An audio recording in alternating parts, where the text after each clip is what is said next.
Dans la paracha de cette semaine avec les Hachem, que le bon Dieu vous protège, vous donne la santé qui est ratson.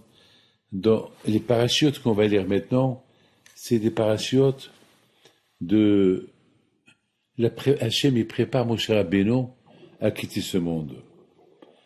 Moshe Rabbeinu, pendant 120 ans qu'il a vécu, il a consacré la plupart de sa vie pour le peuple juif. La plupart de sa vie pour le peuple juif. Maintenant, le temps est arrivé pour quitter ce monde, maintenant il faut désigner quelqu'un qui va prendre sa place. Donc Hachem lui a dit de prendre Yeshua qui prend sa place. Pourquoi Yeshua? Parce que Yeshua était tout le temps avec lui. Yeshua, pendant les 40 ans que les Juifs sont restés dans le désert, Yeshua était avec lui. Donc il était tout le temps présent. Donc il connaissait tout sur Moshe Rabbeinu. Et il savait tout. Donc il a pas laissé, comme une femme qui connaît son mari, elle est avec lui toute une vie. Alors Yeshua Rabbeinu était toute une vie avec Moshe Rabbeinu. Donc Hachem il a dit, prends celui qui connaît tout, celui qui peut bien suivre ce que tu as fait, c'est Yeshua. Donc c'est Yeshua qui a pris la place de Moshe Rabbeinu. Mais maintenant, voilà, il y a quelque chose d'extraordinaire. Hachem dit à Moshe Rabbeinu, il reste une mission à faire. Et cette mission, c'est, tu vas faire la guerre aux Midianim. Pourquoi faire la guerre aux Midianim? Parce que les Midianim, ils ont fait fauter les Juifs avec les femmes de Midian et de Moab. Et à cause d'eux, il y a eu 24 000 morts. Voilà, c'est tout ce que je te demande. Et après ça, tu vas quitter ce monde.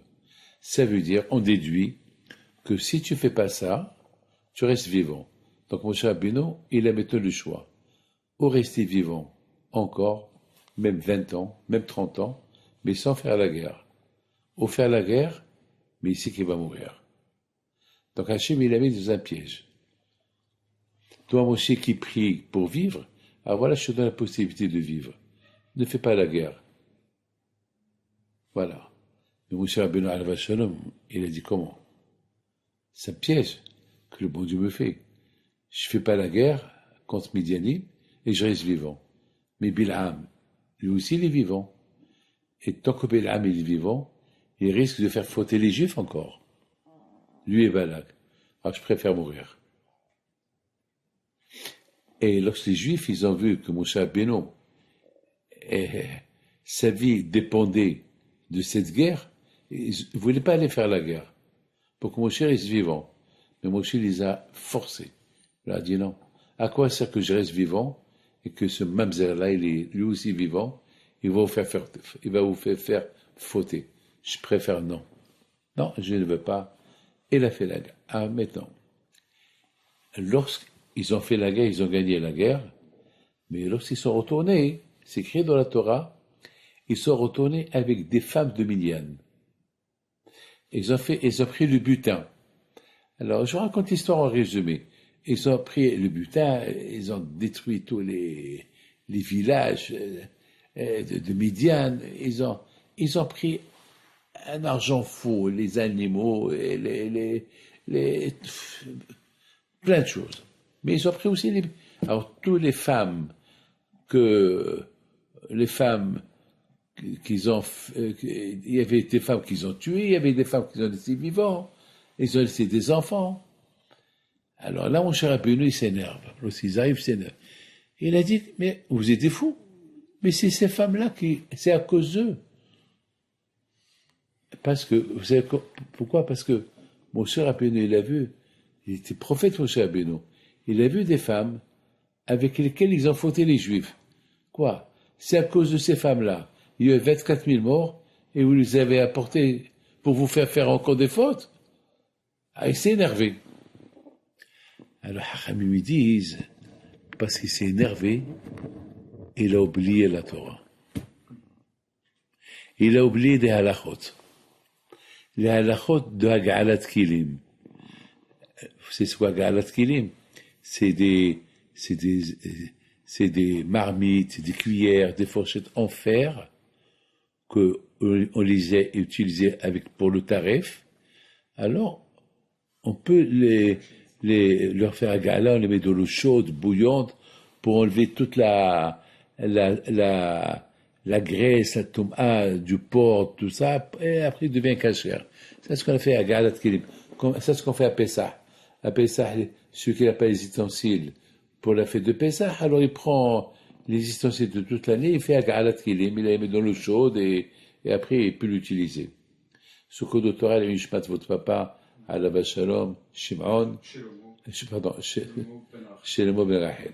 Donc, il a oublié. Alors, El-Hazar, qui était le fils de Aaron à Cohen, il s'est levé, il a dit, ça c'est les lois que Hachem a enseignées à Moshe Rabbeinu. Ça veut dire qu'il a fait kavod à Moshe Rabbeinu, parce que c'est des lois que Hachem il a enseignées à Moshe Rabbeinu. Ça, vous voyez la anava de El-Hazar. Maintenant, c'est là le point que je voulais comprendre. Parce qu'il a oublié, il oublie la halakha. Comment on explique ça? Il s'est pas énervé parce que on lui a manqué le kavod. Je comprends. Si on lui manque le kavod, il s'énerve. Mais la personne lui a manqué le kavod. S'il s'est énervé, parce qu'ils ont fait une faute. Ils ont apporté des femmes zonotes, ils ont apporté des prostituées. Hey, c'est normal qu'ils s'énervent. C'est tout à fait normal qu'ils s'énervent. Après, s'il s'est énervé, il a oublié, Hachem le punit devant tout le monde, avant sa mort. C'est pas possible. Donc il y a quelque chose ici qu'on va comprendre. Mais avant, je laisse ça de côté. Je vous raconte une histoire de mon père. Oh, ça s'est passé lorsque j'avais 25 ans. Il est venu, je l'ai emmené au Maroc d'Israël pour pèleriner à Behi Pinto et tout. Et on est parti à Essaouira. Et à Essaouira, il était invité chez... Il n'y avait pas beaucoup de juifs, il y avait peut-être une cinquantaine de juifs. À l'époque de mon père, il y avait 10 000, 15 000, 20 000 juifs.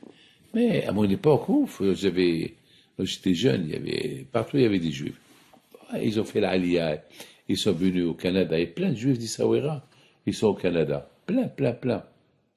Donc, il y avait la famille Cohen, la famille Cohen, c'est la famille Simini. La famille Simini, Madame Simini, c'est une Cohen. C'est la fille de Monsieur Cohen qui l'a invité mon père. Il y avait des Cohanim. Et puis ils ont arrangé une belle table. Et il n'y avait que des hommes. Les femmes, ils étaient cachés, une table d'hommes. Alors moi, j'ai dit à papa, allez, je vous laisse avec les vieux. Moi, je vais sortir un peu avec les jeunes. Allez se promener un peu à Essaouira. Alors, trois heures plus tard, je retourne. Et je vois que la table, elle n'est pas...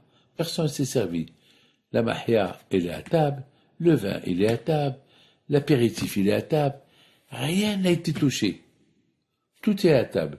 Alors j'ai posé la question, qu'est-ce qui se passe? Vous n'avez pas...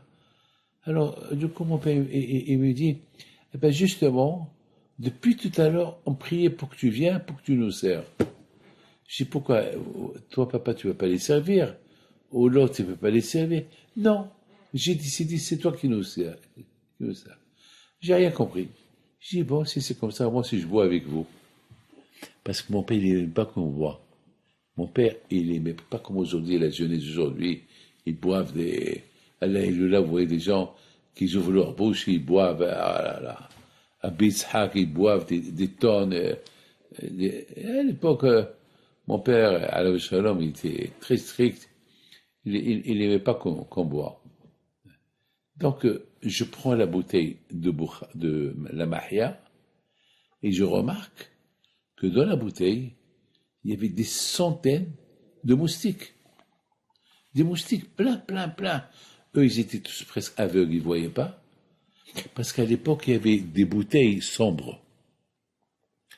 Comme aujourd'hui, il y a des bouteilles sombres. Pas des bouteilles blondes, des bouteilles sombres. Donc, ils ne voyaient pas qu'est-ce qu'il y avait à l'intérieur. J'ai dit, papa, vous avez goûté? Non, personne n'a bu. Vous avez bien fait. Regardez, j'ai versé un verre et il y avait des centaines de moucherons, plein. Mon père, la vache, il était heureux, il était content. Il dit, bon, Hachem, on n'a pas mangé, on n'a pas bu. La même histoire avec mon père. Ma mère, elle est partie à Tel Aviv. Elle a laissé ma grand-mère pour qu'il prépare le poulet. Et chez mon père, à midi, il mange, il se repose. Après, il se réveille, il étudie l'après-midi, il reçoit les gens. Et ce matin-là, les gens, ils viennent. Midi, encore des gens, ils viennent. Ma grand-mère, elle a préparé le poulet et les légumes pour mon père. Et ma mère, elle lui avait dit, à midi, tu fermes la porte, tu lui donnes à manger. Et les gens, ils tapent, ils viennent. Ma mère, elle arrive à 2 heures, elle voit du monde. Elle demande à ma grand-mère, Bemouché, il a mangé, il s'est réveillé. Non, il n'a pas encore mangé, voilà son repas. Mais pourquoi? Les gens, ils tapent, mais il fallait fermer la porte. Les gens, ils savent que... Bon, finalement, ma mère, elle demande à ma grand-mère, tu as kéchérisé le poulet? Elle dit, kéchérisé? Non. Mais je t'ai dit de le kéchériser. Parce qu'à l'époque, les gens, ils achetaient le poulet pas kéchérisé, pas comme aujourd'hui. On achète la viande kéchérisée, le poulet kéchérisé, tout est kéchérisé. À l'époque, chacun, il achetait la viande, il a kéchérisé chez lui. Ma mère, elle était contente. Alors, elle dit à mon père, ben aussi, tu as faim? Il lui dit, oui, j'ai faim. Pourquoi tu n'as pas laissé ma mère te servir? Les pauvres, c'est moi qui lui ai dit, les gens venaient. Ben Moshe, le bon Dieu, il t'aime. Parce que le poulet qu'il t'a fait, il n'était pas cachérisé. Et il était content, au lieu que mon père s'énerve. Il était content qu'il n'a pas mangé. De là, vous voyez quoi? C'est deux histoires. Vous voyez que Shomer Agle Hasidim, Akadosh Baruch Hu, il protège les tzadikim. Non seulement Akadosh protège les tzadikim, mais le corps des tzadikim, tellement qu'il est cachère, que le corps lui-même, il sait quoi manger, il sait quoi ne pas manger. Moi, David Pinto, j'ai ma tête. Ma tête, je suis intelligent. Je connais la valeur de l'argent. Ce que je vois, je déduis avec ma... Mais il y a des choses que je ne sais pas. Comment je vais savoir que ce poulet n'a pas été cachérisé? Alors, mon corps, lui, il est intelligent. Et il y a l'intelligence de la tête, et il y a l'intelligence du corps. L'intelligence de la tête, tu la connais. Mais l'intelligence de la tête, c'est l'intelligence inconnue, qu'on la voit pas. Que elle est spirituelle. Et elle seule, elle va t'aider à ne pas fauter quelque chose que tu vas faire et que toi tu ne sais pas. Elle va te prévenir à ne pas le faire, sans que toi tu sais. Il dit David Ameler, Hishafti derachai, pourquoi des fois je vais aller là, je vais aller là, et après mes pieds, ils m'emmènent à la synagogue. Après mes pieds, ils m'emmènent à un endroit bien. C'est-à-dire que mes pieds eux-mêmes, ils me commandaient. Alors que c'est ma tête qui doit commander mes pieds. Où mes pieds doivent aller, et c'est mes pieds qui... Par exemple, vous voyez par exemple, parfois, ça vous arrive de sortir de la maison, et vous prenez la voiture, au lieu de prendre la gauche, vous prenez la droite, sans savoir pourquoi. C'est qu'il y a eu quelque chose. C'est pas vous qui avez choisi, c'est ton corps qui l'a vu que de là, quelque chose va arriver, au-delà, quelque chose ne va pas arriver. Donc, sans que vous savez, votre corps, il vous prend là où vous n'avez pas réfléchi à aller. C'est pour ça qu'on dit, Kol atzmotai tomar na Hashemik. Kol atzmotai tomar na Adonai mi kamocha. Le Shabbat, on dit, mes os, mes entrailles, mon corps, ils disent qui comme toi, Hachem? Ils savent. Moi, je ne sais pas, mais eux, ils savent.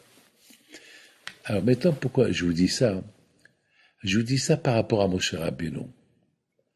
Moshe Rabbeinu, son corps, il est saint. Moshe Rabbeinu, son corps, il est pur. Et Moshe Rabbeinu, son corps, il le prévient. Le corps de Moshe Rabbeinu, il est tellement pur et saint que même pour quelque chose de vrai, il n'a pas le droit de s'énerver. C'est ça, Il y a une colère et il y a une colère. Il y a une colère parce que tu t'énerves parce qu'on t'a touché on a touché ton kavod. Il y a une colère parce qu'ils ont touché le kavod du bon Dieu. Mais il y a une autre colère. Une colère que c'est pas le peine qu'il y a, cette colère. Le kavod du bon Dieu, tu peux le faire doucement. C'est pas la peine de s'énerver. Il y a, quand s'énerver pour le kavod d'Hachem, il y a, quand il ne faut pas s'énerver pour le kavod d'Hachem. Ne pas s'énerver pour le kavod d'Hachem, c'est ça le kavod d'Hachem. Par exemple, là, ces gens-là, ils ont apporté des femmes qu'ils ont laissées vivants. Juge-les bien. Ils n'ont pas fauté avec eux sur la route. Vous avez compris? De Midian jusqu'à là où les Juifs se trouvaient, c'est long, c'est loin. Peut-être une semaine de route. Et c'est des prostituées. Alors, ils les voient. Ils n'ont pas fauté avec eux. Ah, puisqu'ils n'ont pas fauté avec eux, donne-leur des éloges, pourquoi tu t'énerves sur eux? Oui, mais moi je m'énerve sur eux parce qu'ils ont fait fauter les Juifs, très bien. Mais parfois, beaucoup de fois, on critique quelqu'un. Ouais, celui-là il a fait ça, celui-là il fait ça. Mais attends, tu le critiques parce que pour les choses mal qu'il a fait. Mais il a fait aussi des choses bien. Ah, pourquoi tu racontes pas aussi les choses bien? Tu ajustes un peu. C'est ça le problème. L'homme, il veut voir que le mal qu'il fait l'autre. De l'autre côté, il faut voir aussi le bien qu'il fait l'autre. Parce que si tu vois le bien qu'il fait l'autre, alors tu vas dire, bon, par rapport à ce bien qu'il fait, bon, que le mal, peut-être il n'a pas fait exprès. Mais si tu vois que le mal, donc tu vois pas le bien, donc c'est pas bien, tu le juges mal. C'est quoi juger mal quelqu'un? Parce que tu vois pas le bien qu'il fait. Beaucoup de fois, ça nous arrive. Il y a des gens qui font beaucoup, beaucoup de bien, parce qu'une fois il a fait une bêtise, ça y est, on voit que la bêtise. Mais vois aussi la chose bien qu'il a fait. Et si tu vois la chose bien qu'il a fait, beaucoup de fois, un homme et une femme. C'est la folie ce qui se passe aujourd'hui. Les divorces qu'il y a. Vous avez aucune idée, aucune imagination, les divorces qu'il y a, les divorces. Pourquoi pour des bêtises? Pour des bêtises, ouais, elle m'a fait, oui, sa mère, elle m'a fait. Attends, mais tu t'es marié avec elle, depuis le mariage jusqu'à maintenant. Elle n'a rien fait de bien pour toi. Attends, quand même. Elle n'a rien fait de bien pour toi. Tu vois que le mal qu'elle a fait pour toi, attends, réfléchis un peu, ouvre un peu tes yeux. C'est ça le problème. Une fois qu'il divorce, c'est là qu'il regrette. Par exemple, je veux pas dire, il y a quelqu'un qui est Cohen. Il a divorcé sa femme. Et moi, je l'ai averti. Tu vas regretter. Parce que si, après, tu peux plus la reprendre. Parce que tu es Cohen. Un Cohen, il n'a pas le droit de reprendre sa femme. Il n'a pas le droit de prendre une femme divorcée. Même sa première femme. J'ai dit, tu sais, tu risques de regretter parce que, et t'as pas trompé. C'est pour question de kavod que vous êtes en train de disputer. Et à la fin, malheureusement, ils ont divorcé. Et à la fin, il a regretté. Il pleure amèrement. Elle s'est mariée bien aujourd'hui. Elle a des enfants. L'autre, il est jeté à la poubelle. Pourquoi? Parce que il a vu que le côté mal. Pour le côté mal, il l'a divorcé. Mais regarde le côté bien qu'elle a fait pour toi. Attends, tu vois que ça. Ah, maintenant, et je voudrais rentrer dans un point important. Il y a mon Rav Alav Shalom, Rabbi Geshem Livman, il dit que il y a la Torah, il dit quelque chose. La Torah dit un homme qui fait une faute sans faire exprès, il doit apporter un sacrifice hatat, de pardon. Mon Rav, il pose une question. Mais il a fait une faute sans le faire exprès. Vous savez qu'est-ce que la Gemara dit? Parce qu'il a fait une faute sans faire exprès, il apporte un animal comme sacrifice. Pourquoi il apporte un animal comme sacrifice? Parce qu'il s'est comporté comme un animal. Alors, mon Rav pose une question. Quoi, tu l'appelles un animal? Mais il n'a pas fait exprès. Il n'a pas fait exprès. Alors, il dit comme ça. Il dit, alors, un homme intelligent, un savant, un philosophe, qu'il a fait une bêtise, tu vas le traiter comme un animal? attends, c'est une belle question. Mais d'après ce que je vous dis, il y a la réponse. L'homme, avec l'aïmouna qu'il a en Hachem, il va influer son corps à devenir intelligent. Ça veut dire, il y a l'homme, tout à l'heure j'ai dit que l'homme, il a deux sortes d'intelligence. Il y a l'intelligence de la tête et du cœur, les deux, mais il y a l'intelligence de la main, ça on ne le voit pas. L'intelligence de la tête et du cœur, c'est par exemple quelqu'un il aime sa femme, quelqu'un il aime ses enfants. C'est normal, c'est logique. Quelqu'un qui aime l'argent, ah oui, avec l'argent on peut tout acheter.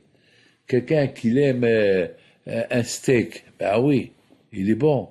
Vous savez, il y a la hokma, tu écris une lettre, c'est avec ta tête. Mais il y a l'intelligence invisible.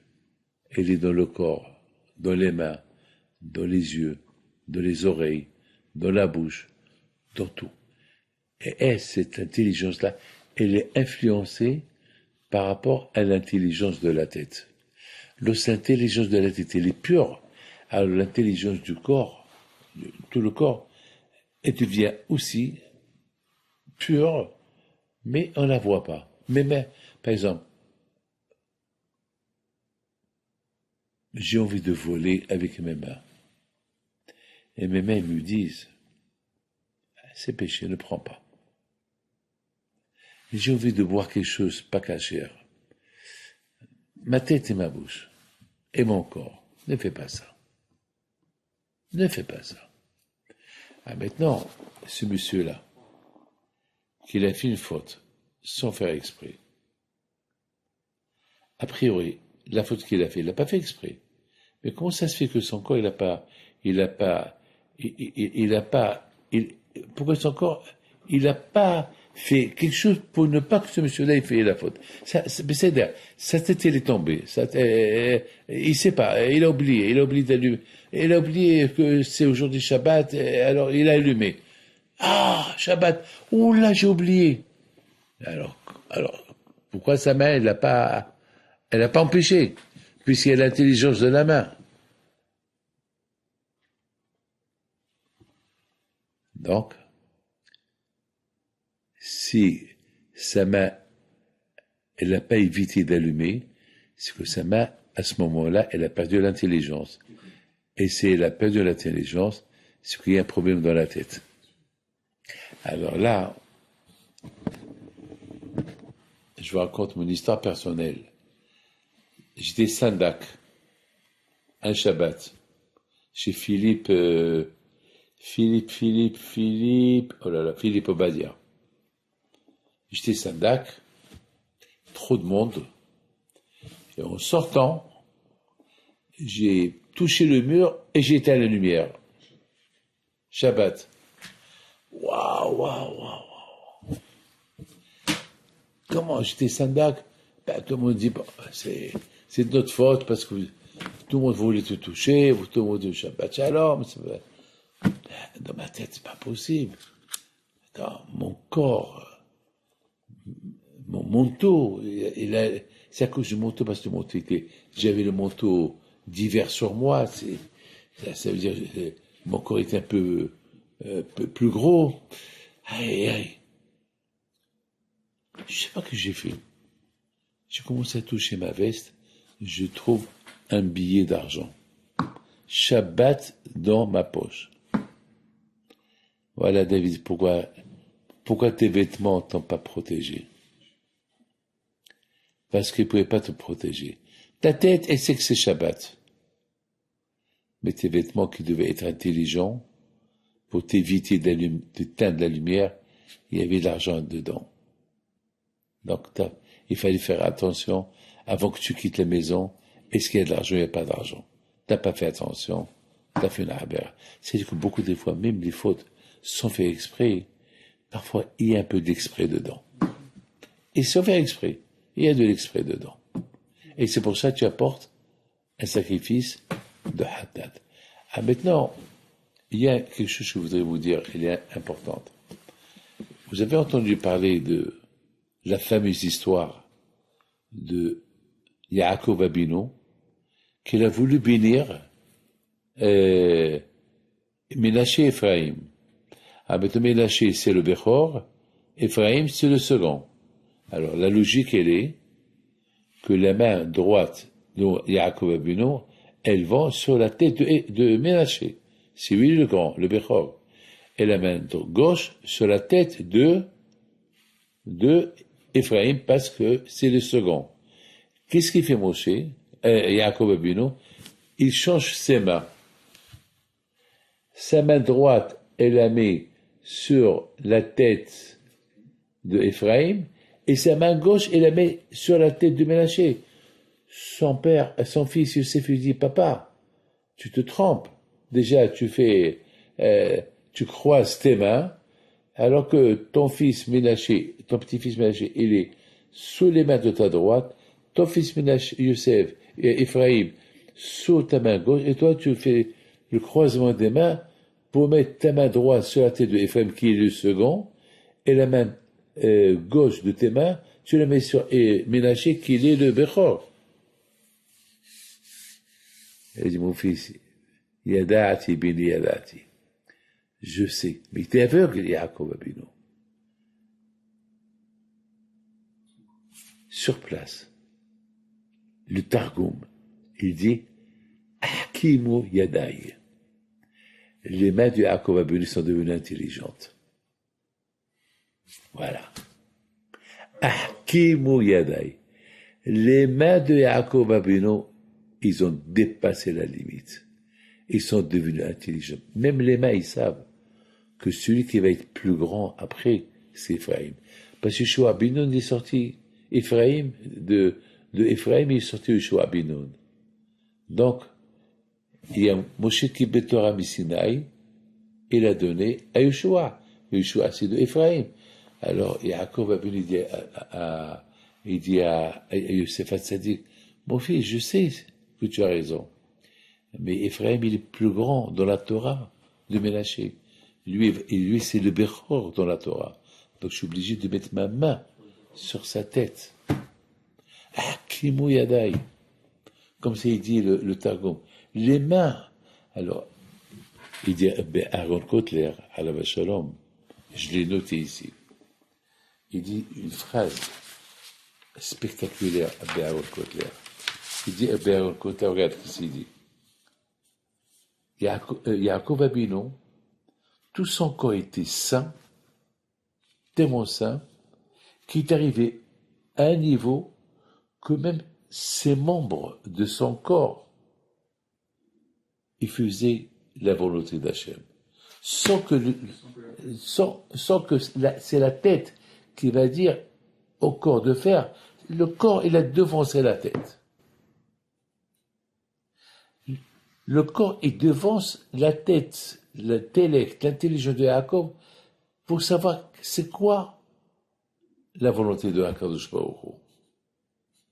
Et c'est raison que lorsque Yaakov Abinu, il a voulu mettre sa main droite sur la tête de Ménaché, son corps, il a fait bouger sa main droite et s'est posé sur la tête de Ephraim.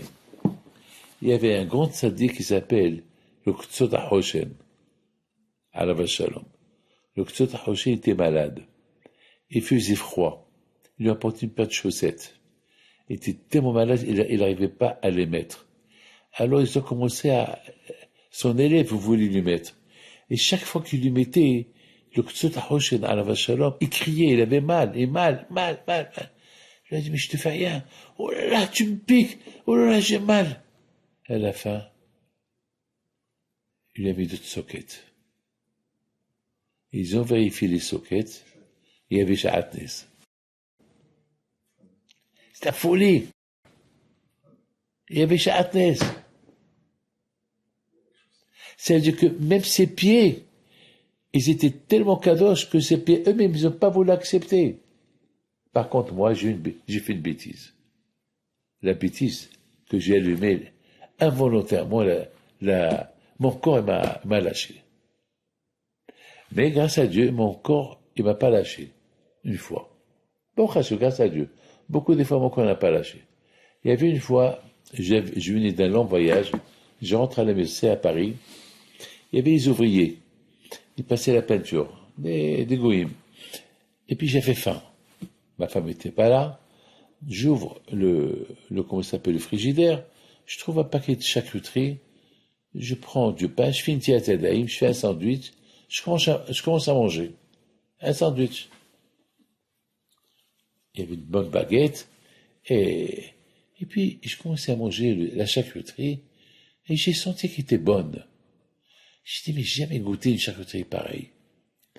Et je mangeais, je mâche, j'ouvre le frigidaire, je prends le paquet de charcuterie, c'était la charcuterie pas cachère. C'était du porc, c'était tout ce que tu veux. Ça appartenait aux ouvriers. C'était la charcuterie de Leader Price. Leader Price, c'est supermarché. Bon, Hachem, tout de suite, j'ai jeté, j'ai craché, j'ai lavé la bouche. Et pendant une semaine, je n'ai pas mangé la viande. Là aussi, là aussi, j'y vais là. Bon, j'ai pas avalé. Ma bouche m'a pas laissé avaler. Ma bouche m'a pas laissé. Ah, maintenant, vous voyez, le travail de l'homme, c'est d'arriver à une connexion avec Hachem d'une manière que lorsqu'il va servir Hachem, il va pas lui servir à travers la tête, à travers l'intelligence. Il faut parce qu'il y a des choses invisibles que tu vois pas. Et les choses que tu vois pas, par exemple, tu te lèves au milieu de la nuit, tu prends une bouteille d'eau, et t'es pas couverte, il se peut à l'intérieur, il y a quelque chose. Donc, ton corps, il te dit, ou allume la lumière, regarde s'il n'y a rien du tout là-bas. Ton corps lui-même, il te parle. Il te prévient. Ça, c'est Hakimo. Ça, c'est l'intelligence de l'invisibilité. Il y a l'intelligence visible, il y a l'intelligence de l'invisibilité. Et l'intelligence de l'invisibilité, ça tout dépend comment tu utilises ton intelligence visible.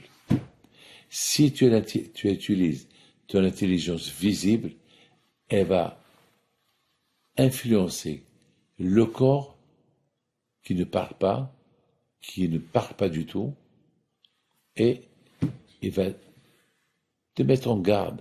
Fais attention, ne fais pas ça. J'étais comment ça s'appelle, j'étais à l'aéroport. Et à un moment donné, je voulais tourner ma tête. Et ma tête me disait, David, ne tourne pas. Et depuis que ma tête me dit, ne tourne pas, je voulais tourner ma tête. Et j'étais avec ma femme, et j'étais avec quelqu'un d'autre.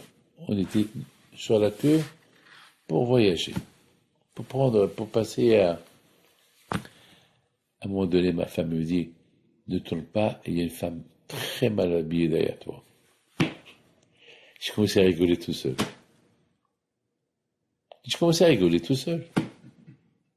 Et ma femme me dit, David, moi je vais aller derrière toi, toi viens devant moi. Vous savez ce qui s'est passé? Au même moment, et il y a un steward de l'aéroport. Comme ça, il me regarde. Il me dit, you come, follow me. On l'a suivi, il nous a fait passer. Je comprends pas. On comprend pas.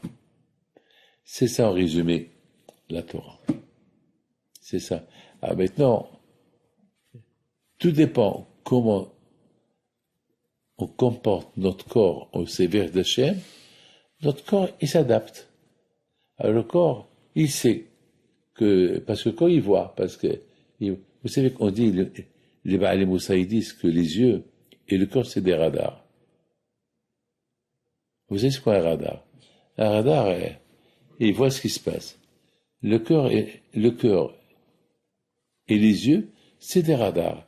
Et ils tournent, ils savent ce qui se passe. Ils savent. C'est de la folie. Ils savent ce qu'il y a derrière, ils savent ce qu'il y a. Mais ta subconscient, elle sait pas. Mais si Hachim, il sait que dans ta subconscient, tu es conscient que je ne veux pas faire ça, alors le radar, les yeux, ils vont dire, ne voient pas ça. Le cœur va dire, ne voit. C'est des choses, c'est ça la mystique de la Torah, les choses cachées de la Torah. C'est ça les choses cachées. Il y a une femme qui m'a raconté, ici à Netanya. Non, il y a une femme qui m'a raconté, ici, je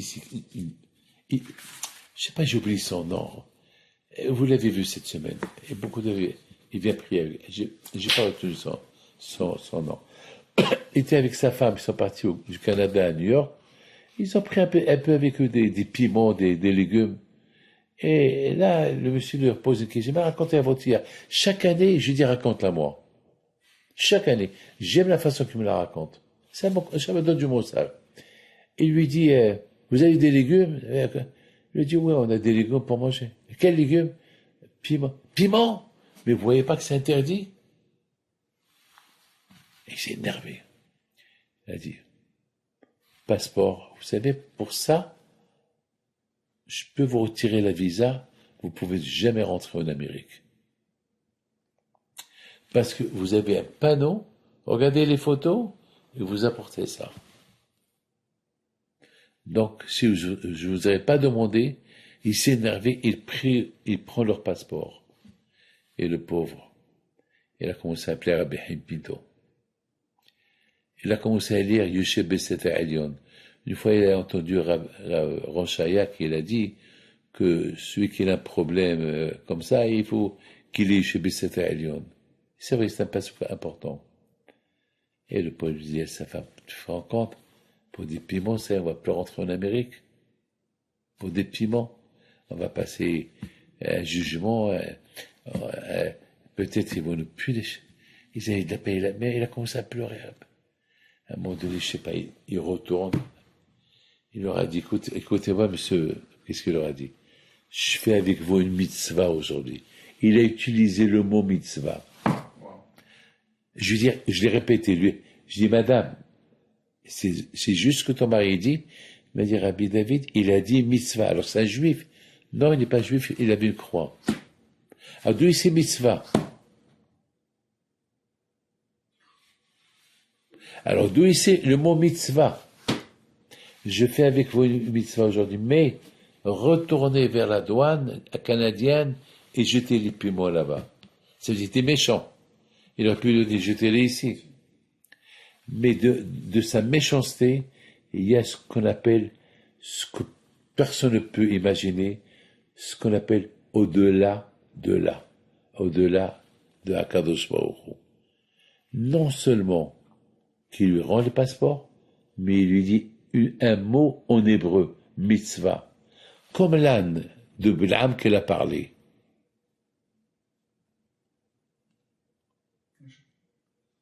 Hachem. Que le bon Dieu vous protège. Et vous donne la santé, bracha v'atzlach.